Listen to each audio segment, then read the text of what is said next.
सद्गुरू श्री ब्रह्मचैतन्य महाराज गोंदवलेकर यांचं प्रवचन 7 जुलै. मूल होऊन भगवंतापाशी जावे.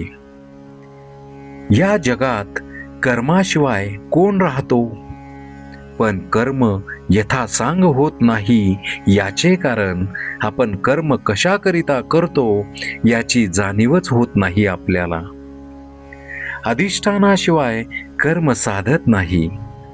मालक पाठीशी असला की कर्म करणाऱ्याला जोर येतो. काही चांगली कर्ममार्गी माणसे भक्तिमार्गी लोकांना नावे ठेवतात.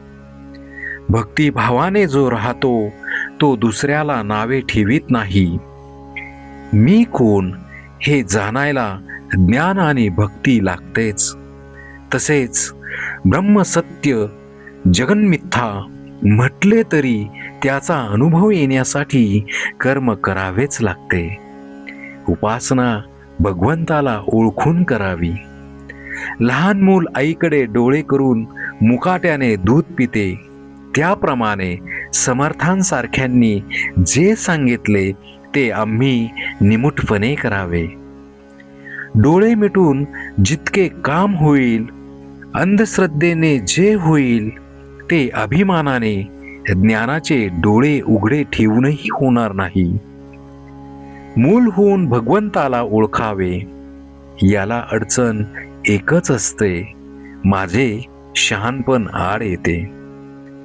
भक्त मुलांसारखे वागतात म्हणून त्यांचे लाड देव पुरवितो. कुणी असे म्हणतील की भगवंताची आणि आमची ओळख नाही, तर त्याची आम्ही कशी पूजा करावी? त्याला ओळखल्याशिवाय मी भजन करणार नाही हे म्हणणे वेडेपणाचेच आहे. भगवंताला पुष्कळ मार्गांनी ओळखता येईल. पांडुरंगाकडे जाण्यासाठी काही मार्ग आधी आक्रमणे जरूर आहे. संतांनी अखंड जागृत राहण्याचा मार्ग सांगितला, तो असा की देहाने प्रपंच करा, पण मन भगवंताच्या ठिकाणी अर्पण करा. मन भगवंताच्या ठिकाणी स्थिर झाल्याशिवाय इतर काहीही करून उपयोग नाही. ध्येय सत्य असल्याखेरीज चित्ताची स्थिरता होत नाही. पण सत्य अशा ध्येयावर अगोदर पूर्ण श्रद्धा पाहिजे. प्रपंचात जशी प्रेमाची गरज आहे तशी परमार्थात श्रद्धा पाहिजे.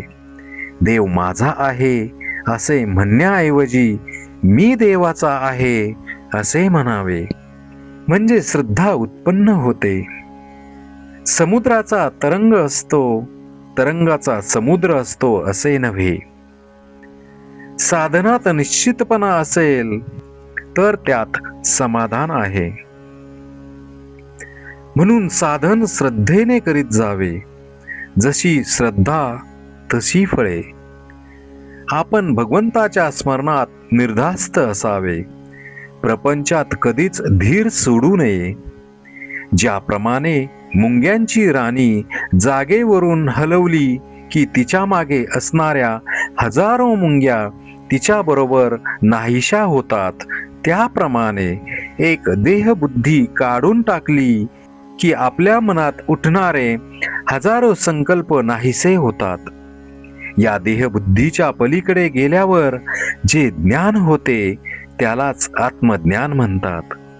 असे आत्मज्ञान झाल्यावर जे पूर्ण समाधान मिळते तेच खरे भगवंताचे दर्शन होय.